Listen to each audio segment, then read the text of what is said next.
Welcome to the Vision Gym Basketball Training Podcast. Appreciate every single one of you guys who's tuned in right now. All of you on Apple Podcasts or Spotify. Shout out to you guys. And of course, everybody who's watching on YouTube. If you're on YouTube, make sure you drop a like. Subscribe if you're new podcast coming every Sunday.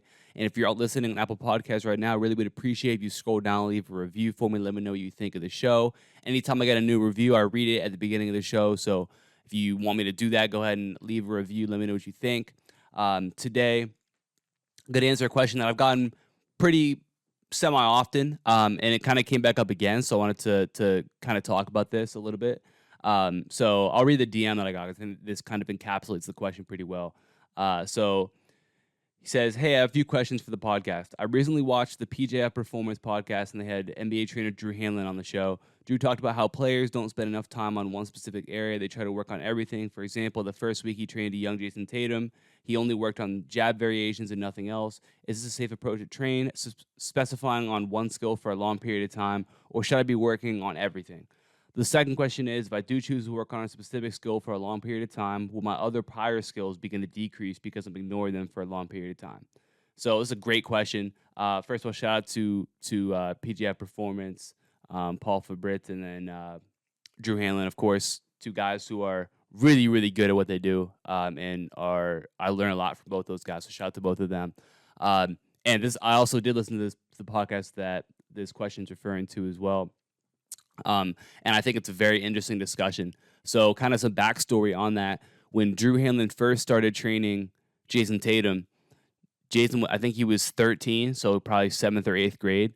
And the first, I don't remember if it was a couple weeks or a couple months. I think it was like the first 2 weeks that they were working together, or maybe it might have even been the first 2 months. But he said that they literally did nothing except work on jab variations, right? They didn't shoot, they didn't work on ball handling. They just worked on jab variations for that entire time. And so that was kind of how he said, how he prefaced, like, yeah, a lot of players don't spend enough time working on one specific area, so they don't ever master a specific area. And with Jayson, he recognized that, hey, if Jayson get good off the jab, then it's going to be able to create a bunch of stuff for him offensively. So that was his focus there. And I think it's a very interesting discussion as well, because the question becomes, should you only be focusing on one skill or one area at a time? And is this the best way to approach things to get the maximum amount of results for the time that you put in? And I think that the answer to this question varies depending on a bunch of different factors. And I think there's a fine balance between doing too much, trying to do too much at once, and not doing enough. I think you can kind of be on either end of the spectrum. So it's about finding that kind of happy medium right in the middle there. So we'll hop into exactly what variables you have to account for here, and kind of my own take on it. Now, again, I want to preface this by saying, like, this is my take on it. So again, it might be in disagreement with somebody else, or somebody else might say, hey, I think it should be this instead. This is just from my own personal experience, from the players that I've worked with, how I like to go about approaching things. So the first thing you have to take into account for yourself when you talk about, okay, what should I be working on? How much should I be working on? Is your age, and specifically your overall skill level, your ability currently, and then the experience that you have. Because it's going to be different if you're kind of a newer player, maybe you're younger, maybe you're just new to the game, and you don't have a ton of skill yet. In that situation, usually a more holistic approach is going to be better. Okay, obviously, Jayson. By the time Jayson Tatum was a freshman in high school, he had offers from everywhere, right? So we can assume that when he was 13, he was already pretty good, right? And probably as a 13-year-old, he's probably already one of the best in the country if you're getting an offer from Kentucky as a freshman in high school. Okay, so that's something to consider already. Is that he's already at a certain level. So when Drew's working with him, you can be much more specific, because he can already walk on a court and dominate, right? He can already walk on a court and be the best player easily. So now it's about kind of fine-tuning those tiny micro skills, as Drew Hanlon likes to call them, and now taking his game to an elite level, which is what obviously has happened with Jayson Tatum. So I think it depends on that. Now, if Jayson Tatum was the worst 13-year-old on his team, the worst 13-year-old in St. Louis, then you're probably going to take a different approach. It probably isn't going to be you probably aren't going to spend every workout for the first 2 weeks or 2 months, whatever it was. You're probably going to spend every single workout just working on jab variations. You're probably going to say, okay, we got to work some ball handling, we got to work some finishing, maybe at least some form stuff when it comes to shooting, okay, because you're at a place where you don't have the prerequisite skills for us to say, oh, okay, we're just going to, target this tiny little detail of your game or this one part of your offense, okay? We have to be able to put you on the basketball court, and you can't be a liability, right? You have to be able to handle the ball well enough that we can put you in the court, finish well enough that you're not, blowing layups, and be able to hit open shots. That's kind of step one. So if I'm working with a player who's at that point where they're not already one of the best players, then you're going to have to approach it more holistically. And that's typically how it's going to be for players who are either younger, less experienced, or just aren't at the talent or the ability level where they are already one of the best players. Okay, so that's kind of how you need to approach things. So generally, when it comes to that, that's where you're going to have more of a holistic approach.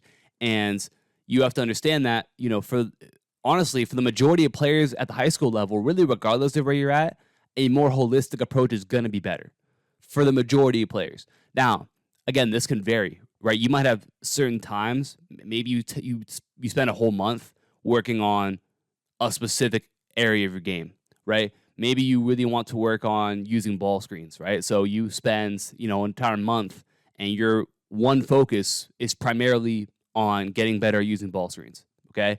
So that's obviously something, but usually at that point, you already have a pretty good grasp on your ball handling. You have a pretty good grasp on your shooting, okay? If you're able to progress to that point.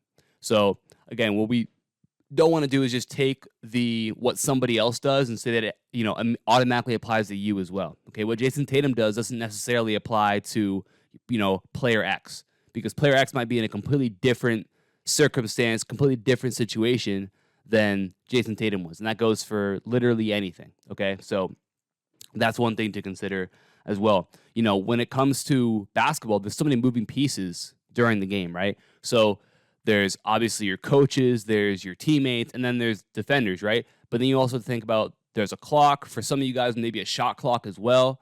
And at the end of the day, there's so many things that go into it, right? Plays, defense to remember, scouting reports. So basketball, there's so many moving pieces. A lot of times players who aren't that experienced yet have to be able to put those pieces together, okay? You're usually, during the context of possession, going to be using multiple skills, right? You catch the ball, shot fake, drive to the basket, and then you finish off 2 feet. Well, that's different skills that you're working right there. Okay, you're working off of a attacking a closeout, for example, with that shot fake. Okay, then you've got to be able to get to the basket downhill, and then you're working on finishing off of 2 feet. So you have a couple different skills that you're kind of meshing together, and I think that's really how the majority of players should take it.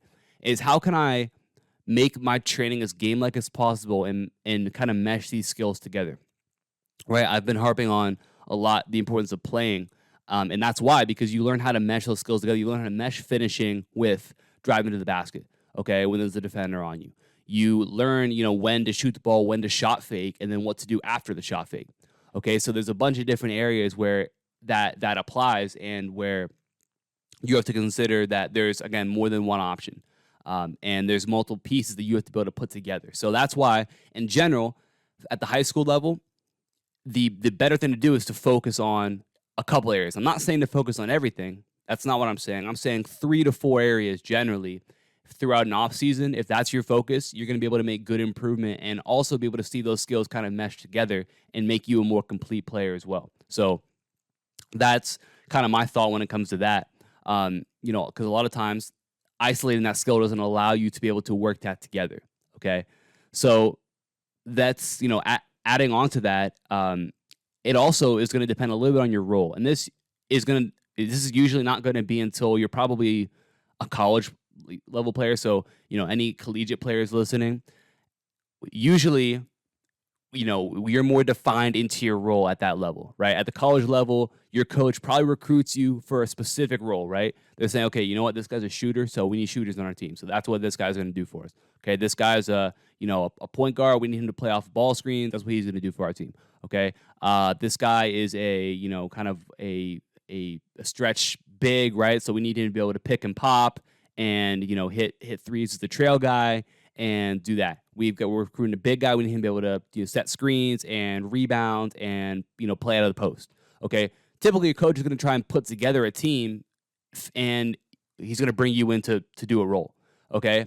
That's where being more focused on a couple of specific things becomes really important because you have to excel in your role, right? You're coming in to do a job, and at that point, as a college player, you're pretty defined in what you are. You kind of are what you are, okay? Not to say your role won't expand, right, from the time you're a freshman to when you're a senior. Usually, that's not the case, right? Usually, you're gonna expand your role a little bit as you get better and as you get more experienced, but ultimately, you're coming in, you got to be able to do your role. So that's where, if you're a shooter, you're coming in as a shooter, then maybe that's where you say, okay, my focus for this offseason leading up to this is I want to be able to shoot better coming off of pin downs. I want to be able to shoot better coming off driving kicks, working on that, the extra pass into the corner. Can I make that shot at a very high percentage? So when I get into, practice, when we get to the season, those shots that I know I'm going to have, that I know I'm going to have to hit if I want to play, I've mastered those shots. So now I'm on the floor,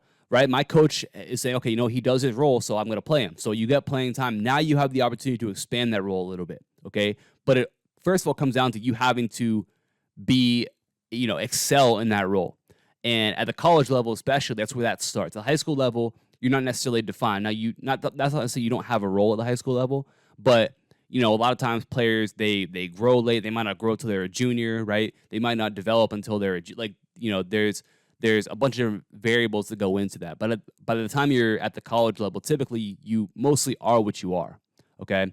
And obviously at the professional level, it's just a step up from that. You really are going in to be a role player. Again, 98% of the players in the NBA are in there to do a role. They're in there to play defense or shoot.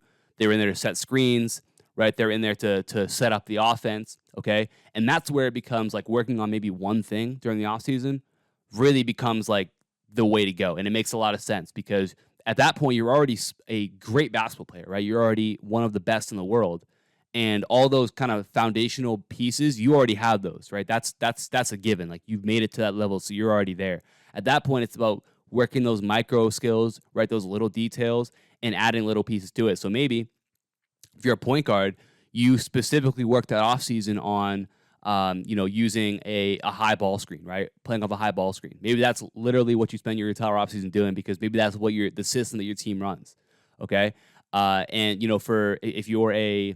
if you're a wing player, maybe you come in as a shooter, right? And then maybe that first offseason you work on being able to get to a shot fake, one dribble pull up, okay? So now you add a little bit of a layer to your game. And, every offseason, you're kind of able to add another little piece to that. But you spend that entire offseason working on that one area because it allows you to get up a ton of reps and get very, very comfortable doing that skill in the context of an NBA game, okay? So that's kind of the progression as we go forward. A lot of times it gets more and more focused as your role solidifies more, okay? But again, at the high school level, which is the majority of you guys, you can approach it more holistically. So what does that mean specifically for you? What's the solution? Well, my approach to this is usually let's focus on, for an off season, right? Let's focus on 3 to 4 areas. And usually we're going to split this, it could be 2 strengths, 2 weaknesses, could be 1 strength, 3 weaknesses, could be 1 strength, 2 weaknesses, or 2 strengths and 1 weakness. It really, again, there's not a specific thing, right? There's not a specific, you have to do it this way. But in general, that's usually what my focus is going to be. If I'm working with a player, right, there's going to be 3 main focuses. So, like, I'm thinking of a player right now that I work with, and, we're going to focus this offseason on being able to hit, catch and shoot threes off of relocations, off a driving kick, and you hit that drift down into the corner or that lift up onto the wing. That's area number 1 that we're going to focus on. Number 2 is being able to handle the basketball against pressure. Okay, being able to play and being able to get to your different counters, right? If someone cuts you off, what do you do at that point? Being comfortable with the ball in your hands, essentially. And then number 3 is being able to finish effectively around the rim. So those are our 3 areas that every workout is going to target, right? And that might not mean every workout's going to equally target all 3, but it's all going to match together. So one workout might be really focused on that catch and shoot, okay?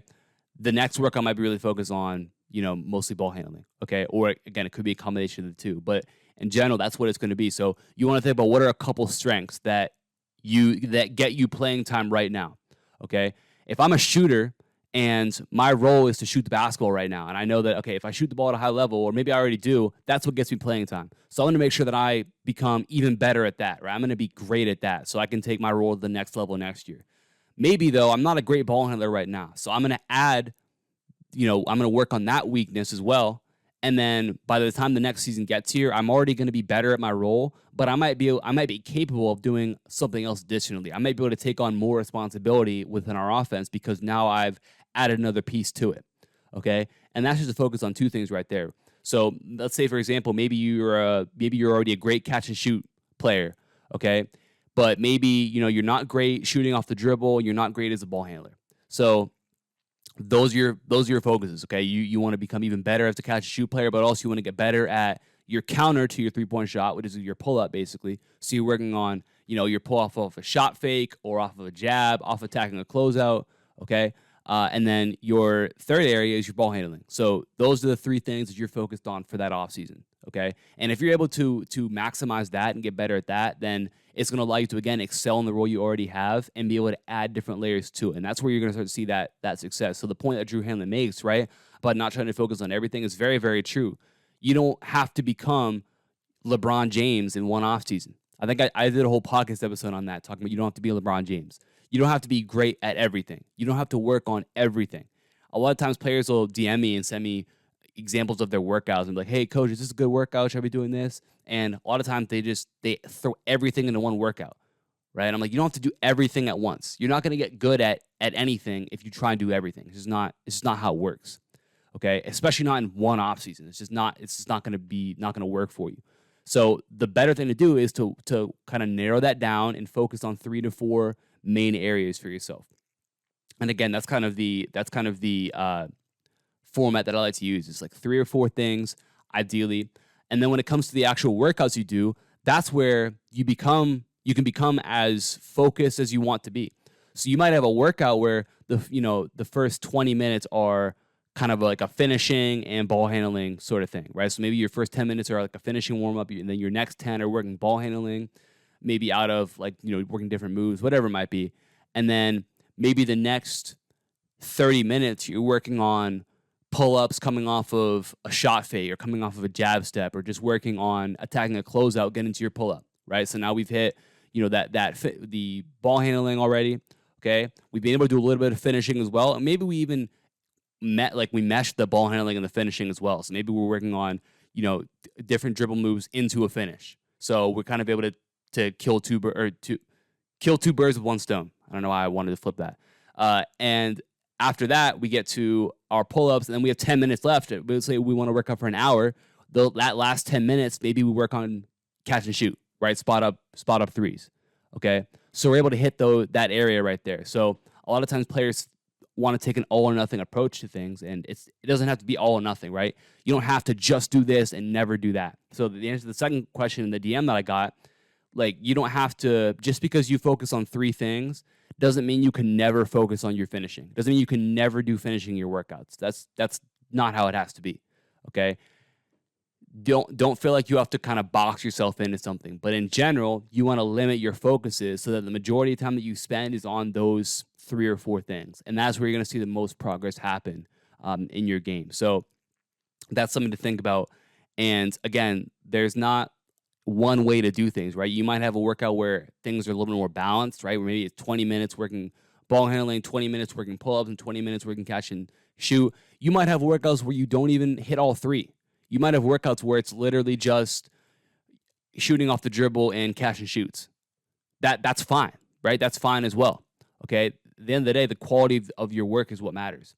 I have a video on my YouTube channel that it's about 27 minutes, and it breaks down this step by step and really, really, a lot of detail. But I go through exactly how your workout schedule should look, and I go through how you can structure your individual workouts so you know exactly how to make it.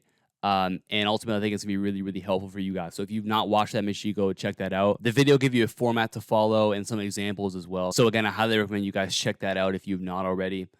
Appreciate you guys for tuning in. Make sure you guys give me a follow on Instagram. And if you have any questions, go ahead and DM me at Vision Driven Basketball. Again, this is a DM. A lot of times that, the the topics that I make or that I create my podcasts on are from questions that I get from you guys. So make sure you guys do that. If not, just go ahead and throw me a follow anyway. Like I said, drop a review on Apple Podcasts if that's where you're listening at, and YouTube. Make sure you like, subscribe, give a comment down below. Let me know what you think. You have any suggestions as well. I'll talk to you guys soon. Peace.